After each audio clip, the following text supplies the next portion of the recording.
이제는 거의 이 정전에 다다른 상황이거든요. 휴전 협정이요. 헤즈볼라는 미국이 제시한 휴전안을 검토를 마쳤고요. 그러면서 이제 이스라엘이 달려있다고 얘기했습니다. 그러니까 이스라엘이 이 휴전 협정을 받느냐 안 받느냐라는 얘기가 되겠죠. 그러면 이스라엘 받으면 휴전이 될 것 같습니다. 그러니까 사실은 헤즈볼라 공격하면서 네타냐후 총리는 많은 것을 얻었죠. 그리고 많은 이스라엘 군인들이 죽어요. 많이 죽고 있어요. 그러니까 더 이상 전쟁하기 어렵습니다. 네, 안녕하십니까. 서강대 유럽연애 연구소의 박현우입니다. 네, 이슬람과 중동을 가르치고 있습니다. 최근 이스라엘과 헤즈볼라 간 대립이 격화되고 있는데 두 나라의 전쟁 상황은 어떤가요? 이제는 거의 정전에 지금 다다른 상황이거든요. 휴전 협정이요. 방금 제가 확인한 걸로는 헤즈볼라는 미국이 제시한 그 휴전안을 검토를 마쳤고요. 그러면서 이제 이스라엘이 달려있다고 얘기했습니다. 그러니까 이스라엘이 이 휴전협정을 받느냐 안 받느냐라는 얘기가 되겠죠. 그러면 이스라엘 받으면 휴전이 될 것 같습니다. 이스라엘과 헤즈볼라가 휴전을 하게 된다면 이팔 전쟁의 양상은 어떻게 흘러갈 것 같나요? 근데 이팔 전쟁과요 헤즈볼라 휴전은 별개의 문제예요. 이스라엘은 헤즈볼라와 휴전을 하겠다고 얘기는 했어요. 그렇기 때문에 그 휴전은 어떤 면에서는 이루어질 것 같은데, 그런데 이 하마스와의 휴전은 고려하지 않고 있습니다. 사실은 트럼프 대통령 당선자가 취임 전까지 하마스와의 전쟁을 마무리하라고 얘기를 했다는 그런 보도가 많이 나왔는데, 그래서 내년 1월 20일 전까지는 좀 휴전되지 않겠는가 했는데, 이스라엘은 현재 하마스와 휴전하겠다는 얘기는 전혀 얘기하지 않고 있어요. 계속 가겠다는 얘기고요. 지금 상황이 되면은 트럼프 당선자가 취임을 하더라도 상당 기간 하마스를 쉽게 말하면 무력화시키는 작업을 계속을 할 것 같아요. 이스라엘과 헤즈볼라 사이의 전쟁이 이토록 격화된 시점은 언제부터라고 보시나요? 우리가 좀 다시 상기해야 될 상황이요. 2023년 10월 7일에 하마스가 이스라엘을 공격을 했거든요. 10월 8일부터 헤즈볼라가 북쪽에서 로켓을 쏘기 시작했습니다. 하마스를 돕기 위해서요. 그러니까 사실은 하마스가 그렇게 공격할 것을 미리 알았었더라면 조율해서 공격을 했을 텐데, 하마스가 전혀 얘기하지 않고 혼자 단독 작전으로 들어갔고, 헤즈볼라 입장에서는 하마스가 위험에 빠질 수 있으니까 어쩔 수 없이 이제 쏘기 시작한 거거든요. 그러나 아무튼 공격은 10월 8일부터 시작을 한 거고, 그럼 이스라엘은 전선이 두 개가 열린 상태잖아요. 근데 그동안에는 이제 하마스 공격하느라고 모든 힘을 쏟아놨는데, 이스라엘 입장에서는 헤즈볼라를 대적하지 않을 수가 없는 게, 헤즈볼라가 계속 로켓을 쏘면서 국경 근처 5km에 있는 마을들의 주민들이 무려 6만 명이나 이주를 했어야 되거든요. 최소 6만 명이나. 그러니까 그 주민들을 다시 되돌려 가야 되는데, 그러기 위해서는 헤즈볼라하고 뭔가를 할 수밖에 없는 상황이 됐잖아요. 그러다 보니까 네타냐후 정부가 헤즈볼라의 칼을 빼든 거죠. 그러면서 사실 인기는 더 올라갔습니다. 왜냐하면 고향을 떠난 사람들이 다시 고향에 돌아갈 희망이 생기니까, 그전에 이스라엘 정부를 굉장히 비판을 하다가 헤즈볼라를 공격하니까 이제 고향에 돌아갈 수 있다는 생각과, 그리고 이건 진작 했어야 되는 건데 이제 하는구나, 좀 늦었지만 잘 됐다 하면서 이제 지지율이 올라가게 된 거거든요. 그러니까 사실은 헤즈볼라 공격하면서 네타냐후 총리는 많은 것을 얻었죠. 하마스 공격으로 잃었던 점수를 많이 따긴 했습니다. 그렇지만 헤즈볼라와의 오랜 전쟁은요, 이거는 이스라엘에게도 굉장히 피곤한 일이거든요. 그래서 어느 정도 휴전을 하지 않을 수가 없는 상황이 온 겁니다. 압도적이죠. 물론 이스라엘이 압도적으로 공군력은 뛰어나지만, 그렇지만 헤즈볼라가 가지고 있는 미사일이나 로켓 전력이 만만치 않거든요. 그리고 실질적으로 이스라엘 정부가 군을 투입해서 최소한 5에서 7km까지는 올라갈 생각을 했는데, 리타니 강으로 완전히 밀어붙이고 그 위로 올라가려고 생각했는데 실질적으로 많이 올라가지 못했어요. 이스라엘 군대만으로는 2, 3km밖에 못 올라갔다.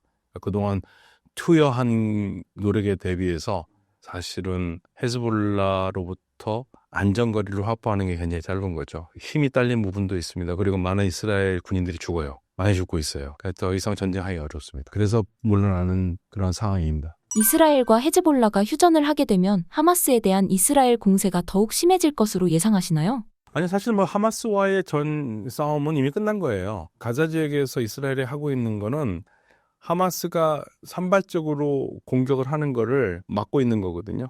거기를 지금 계속적으로 공격하고 있는 거기 때문에 지금 거기서 전면전이라는 건 별 의미가 없고요. 산발적으로 일어나는 공격을 막으면서 거기를 계속 초토화시키는 작업을 하고 있는 거고, 지금 이제 이스라엘에서 나오는 이야기는 이제 앞으로 이 전쟁이 끝났을 경우에 가자 지역을 어떻게 할 것인가에 대한 논의가 있어요. 근데 네타냐후 총리가 함께하고 있는 굉장히 구구파들이라든지 그 당에서는 이쪽에 정착촌을 만들어야 된다는 얘기를 하고 있습니다. 사실은 정착촌을 2005년에 철거를 한 거거든요.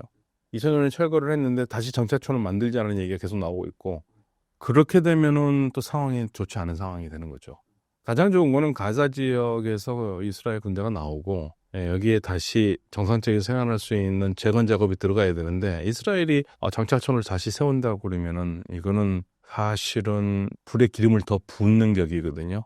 안정이 올 수가 없습니다. 이스라엘에서 정착촌을 다시 세우게 된다면 어떠한 문제가 발생할 것이라고 보시나요? 이스라엘 사람들 가서 살게 한다는 얘기죠. 그 정착촌인 것은 이스라엘 사람들을 살게 하겠다는 거. 그럼 그 땅은 그만큼 뺏어간다는 얘기잖아요.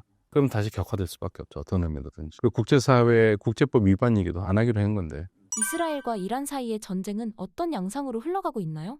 지금 이제 이란이 4월 1일에 이스라엘이 시리아 영사관을 공격을 하면서, 이란의 시리아 영사관을 공격하면서 이란이 이제 보복을 했고, 또 이스라엘도 또 재반격을 했습니다. 4월 달에 한번 1차 큰 흐름이 있었고요. 그리고 그 이후에 이스라엘이 이란 대통령 경축식장에 왔던 이스마일 하니에 하마스 지도자를 암살을 했고, 그리고 헤즈볼라 나스랄라를 암살을 했고, 그러면서 이란이 도저히 참을 수 없는 상황이 돼서, 근데 참았는데 휴전이 안 되노니까 이란이 10월 1일에 제2차 공격을 했죠. 이 2차 공격이 상당히 컸습니다. 182기에 이르는 탄도미사일로 공격을 했는데 이스라엘이 못 막는 게 상당히 많았어요. 그래서 이스라엘이 그 충격이 컸고, 이스라엘도 당연히 반격을 했죠. 그래서 10월 26일에 반격을 해서 이란은 피해가 없다고 그러고 이스라엘은 우리는 성공했다고 그러고, 어떤 말이 맞는지 모르겠습니다. 우리 전쟁력을 서로 거짓말을 많이 하니까. 그런데 한 가지 우리가 놓치지 말아야 될 것 중에 하나가, 이스라엘 쪽에서 나온 정보라고 하면서 영국의 전직 MI6 요원이었던 분이 이스라엘 공격을 실패했다고 얘기를 하고 있어요. 그런데 이제 이 부분이 조금 저도 갸우뚱한 게, 이스라엘이 총 3차 공격을 했다고 그러거든요. 1차에 들어가서 먼저 이란의 방공망을 전부 다 무력화시키고, 그다음에 2차, 3차에서 필요한 거를 타격을 하는 거죠. 편하게 100대 전투기를 띄웠고 실질적으로 이란 영공에 들어가서 때렸다고 얘기를 하는데, 그런데 제가 인용했던 그 영국분의 말은 1차에서 실패했다. 1차에서 이란 들어가지 못하고 F-35가 이라크 영공에서 이란으로 들어가기 70km에서 100km 전에 낙곤됐다 이거예요. 그러니까 상대방의 레이더에 잡혀서. 근데 이란이 격추를 하진 않았고, 그래서 거기 잡혔기 때문에 거의 망한 거잖아요. 거기서 그냥 미사일 발사하고 나왔다. 1차가 성공을 못했는데 2차, 3차가 어떻게 있었겠느냐 이 얘기거든요. 그러면 공격이 실패했으면 이란이 굳이 재반격을 하겠다고 지금 나올 리는 없거든요. 그게 어떻게 됐는지는 모르겠습니다. 얼마나 피해가 있었는지. 그래서 이란은 지금 재반격을 하겠다고 얘기를 했고, 그거를 마치 곧 할 것처럼 얘기를 했는데 이란이 대통령 선거 끝날 때까지 기다렸고요. 기다린 의미는 뭐라고 그랬냐면, 선거 전에 공격을 하면 누구 편이 더 들을 수 있다라는 오해를 주지 않기 위해서 선거 끝난 다음에 공격을 하겠다고 얘기를 했고요. 선거를 끝났는데 아직까지 공격을 하지 않고 있어요. 근데 지금 나오는 얘기는 트럼프에게 기회를 한번 주겠다라는 뭐 그런 의미도 되고, 뭐 지금 트럼프가 왔어도 우리는 공격하겠다고 분명히 얘기를 하고 있는데, 일단 트럼프가 들어선 다음에 공격을 주춤하고 있는 건 맞습니다. 공격을 하지 않고 있어요. 그러니까 언제라도 공격을 해도 이상하지 않은 시점인데 이란이 공격을 하지는 않고 있죠. 이스라엘이 동시에 여러 국가와 전쟁을 벌이고 있는 이유는 무엇인가요? 이스라엘 네타냐후 총리는 이게 지금 하마스의 공격을 단순하게 독립적인 하마스의 공격으로만 보지 않고요. 하마스를 지원하고, 그 다음에 헤즈볼라를 지원하고, 예멘의 후티 반군을 지원하고, 이라크 시리아의 민병대를 지원하는 그 뒤에 바로 이스라엘의 멸망을 기도하고 있는 이란이 있다고 보는 거고요. 그래서 이스라엘은 이번 기회에 이란의 영향력을 제거하겠다.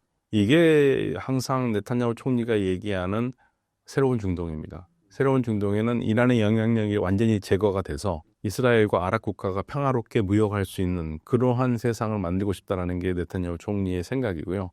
그 소위 말해서 신중동 구상, 그걸 이제 유엔에서는 이게 축복의 지도라고 그랬거든요. 이란의 영향력이 빠지는 중동의 지도를 두고 축복의 지도, 영향력에 의해서 살아있는 지도는 저주의 지도. 이렇게 얘기하면서 이 축복의 지도가 자기의 신중동 구상이라고 얘기를 했죠. 그러니까 이스라엘은 어떻게 해서든 이번 기회에 이란의 영향력을 제거하겠다라는 게 네타냐후 총리가 가지고 있었던 큰 그림이었습니다. 이번 28 전쟁에서 이스라엘은 새로운 중동 질서를 구성하려 한다고 합니다. 어떤 질서를 만들려는 건가요? 축복의 연대라는 것은 이스라엘이 아랍 국가들과 수교를 맺고 활발하게 무역을 하는 것. 그게 이제 작년 9월 9일에서 10일 뉴델리에서 열린 G20 정상회담에서 이스라엘, 아랍 국가, 미국이 인도와 함께 협의한 건데요. 인도에서 물건을 실어서 배로 아랍에미레이트까지 가서 아랍에미레이트에서 내려서 그 기차로 아랍에미레이트, 사우디아라비아, 요르단, 이스라엘로 가서 이스라엘의 가장 북쪽 항구인 하이파 항구에서 북쪽 항구 하이파에서 물건을 내려서 배로 유럽으로 가는 인도, 중동, 유럽 경제 회랑. 이게 이루어지는 거. 이게 축복의 지도고 신중동 구성의 핵심입니다. 저주의 지도라는 것은 바로 이거를 막고 있는 이란이 영향력을 중동에서 계속 발휘를 하면 사실은 실질적으로 이 항로가 이루어질 수 없지 않습니까? 사보타지가 일어날 가능성이 있습니다. 그러니까 제거하겠다는 그게 이제 저주의 지도. 이란의 영향력이 있는 지도가 저주의 지도인 거죠. 이스라엘 입장에서는. 아랍 국가들이 이번 28 전쟁을 내심 반긴다고 들었습니다. 왜 그런 건가요? 사실은 반긴다라는 말은 좀 어폐가 있고요. 아랍 국가들은 실질적으로 이 팔 전쟁을 반기지는 않아요. 반기지는 않는데 말려들고 싶지는 않죠. 근데 그 부분에 대해서 상당히 불만을 표하는 아랍 사람들도 많습니다. 아니 지금 하마스가 이렇게 공격당하고 팔레스타인이 이제 공격을 당하고 있는데 어떻게 같은 아랍인들끼리 이렇게 입을 딱 닫고 있느냐 그러는데 아랍 왕정의 입장에서는요 하마스를 예뻐할 수가 없거든요. 우리가 중동을 보는 시각이 우리 시청자분들한테 제가 그냥 딱 단순하게 말씀드리면 현대 중동을 이해하는 키워드가 두 가지가 있어요. 누가 이란을 좋아하느냐 싫어하느냐. 누가 하마스를 좋아하느냐 싫어하느냐. 이걸 보면 중동의 지도가 딱 나옵니다. 그래서 하마스를 지원하는 국가는 튀르키예요. 하마스를 가장 싫어하는 무슬림 형제단이죠. 그러니까 이 하마스라는 게 무슬림 형제단. 다시 말씀드리면 현대 중동을 봤었을 때 우리가 아주 단순하게 얘기하면 두 단어가 굉장히 중요합니다. 이란과 무슬림 형제단.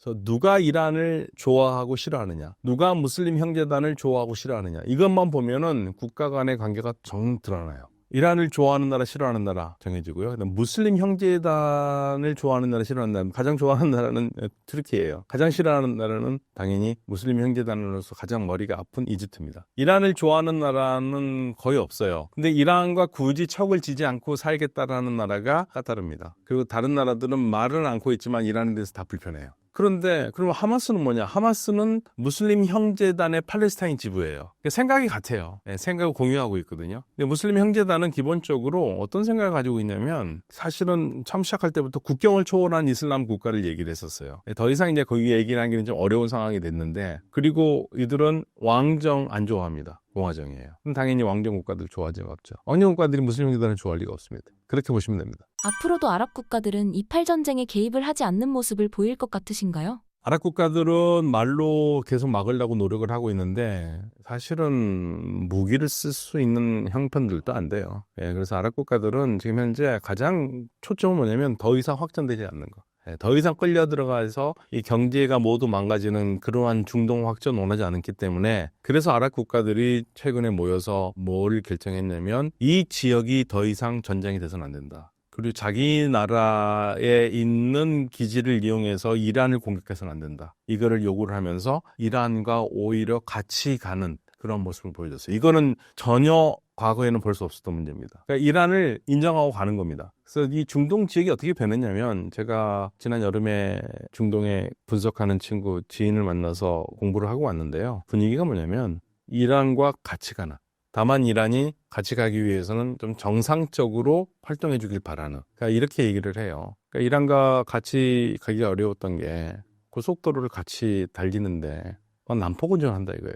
차선도 막 넘어가고 막 급정거하고 그렇게 하지 않고 우리 국가끼리 룰을 지켜서 같이 간다. 그러면 이란과 같이 못 갈 이유가 없다. 이란한테 원하는 건 그런 거다. 아마 이제 그런 면에서 어느 정도 공감대가 이루어진 것 같아요. 그러니까 이란이 정상적인 국가 가려면 공격을 안 받아야 되잖아요. 이란이 받지 말아야 되죠. 왜냐하면 이란이 받으면 이건 확정이 되거든요. 그래서 지금 중동 국가들의 최대의 목표는 확전되지 않는 거. 이거를 계속적으로 주장할 것 같습니다. 과거에는 볼 수 없었던 현재 사우디와 이란 사이의 모습이 갑자기 생기지는 않았을 텐데 왜 그런 건가요?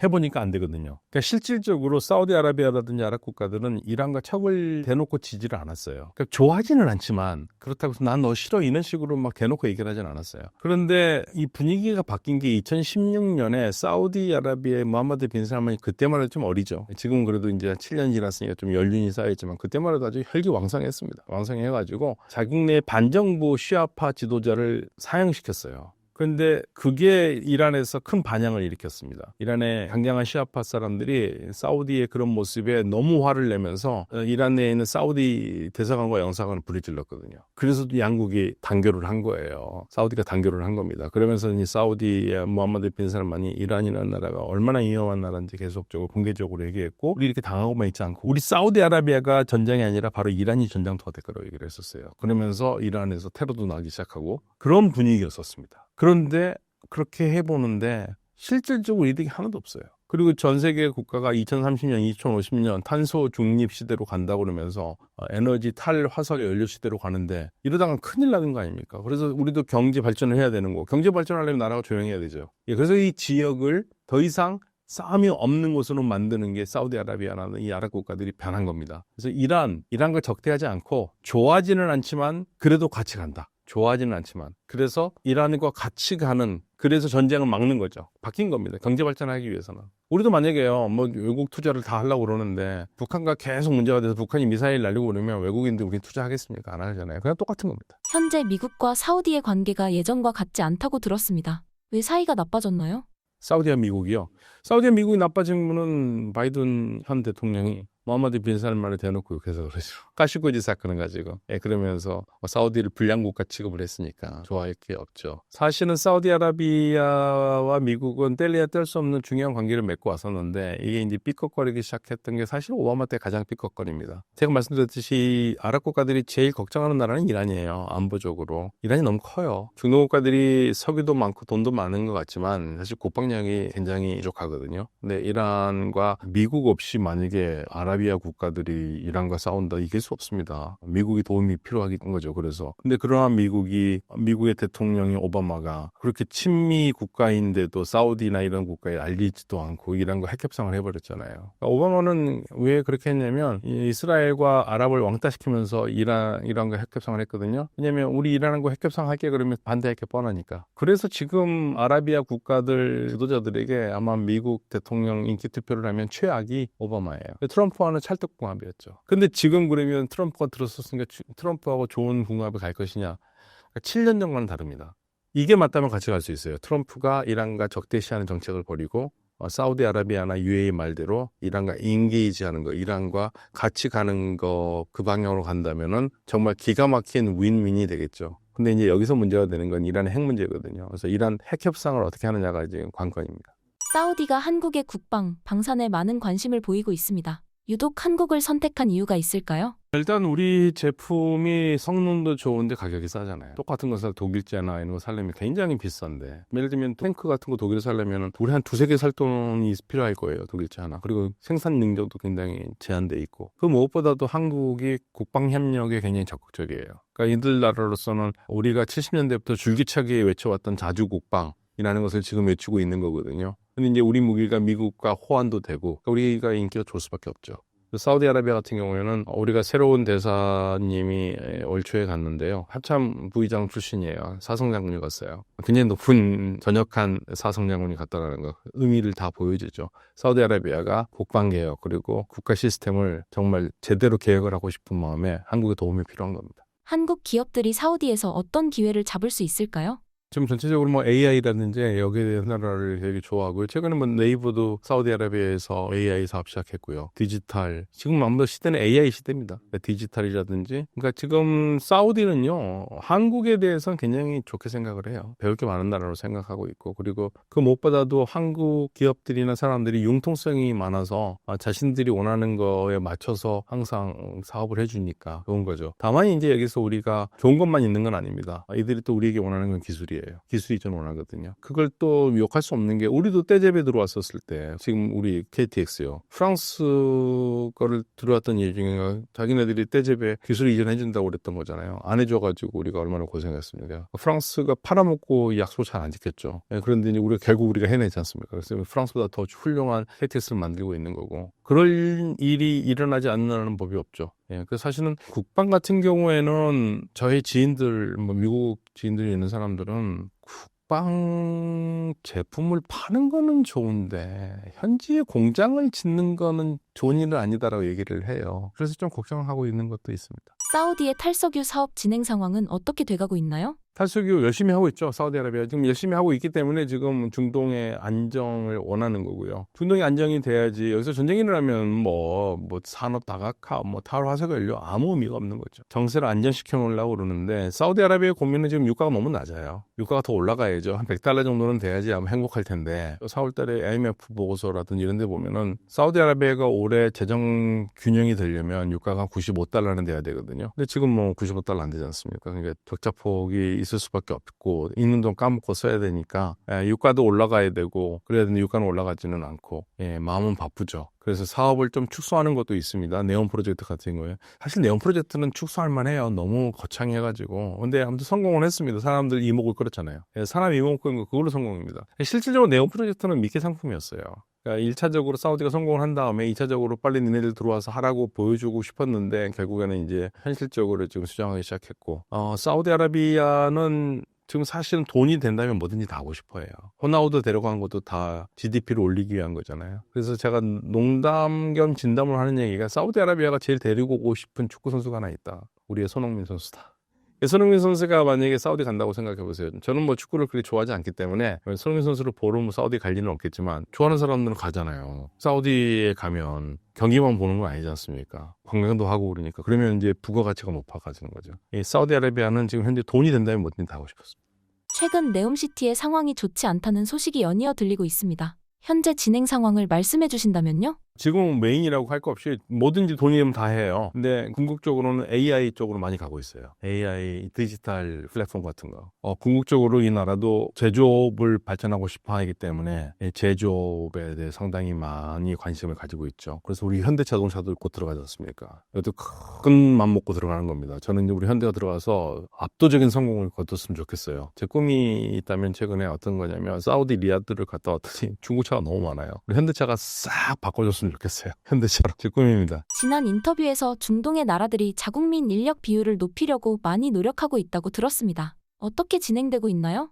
그 작업은 계속되고 있습니다. 그래서 사우디아라비아 같은 경우에는 계속적으로 이번 달에 우리가 얼만큼이나 일자리를 우리 국민들이 갖도록 했는가, 외국 사람들 대신 그런 비율을 계속 체크를 하고 있고요. 이제 오랫동안 일을 열심히 해볼 만한 자리가 없었던 나라고, 그리고 국민들이 잘 살아보세요 하고 으쌰으쌰한 그러한 역사가 없잖아요. 우리처럼 아무것도 없어가지고 정말 맨 땅에 헤딩하듯이 국민들이 어떻게 해서든지 먹고 살기 위해서 노력했던 그런 신화적인 스토리가 없지 않습니까? 석유가 있었기 때문에.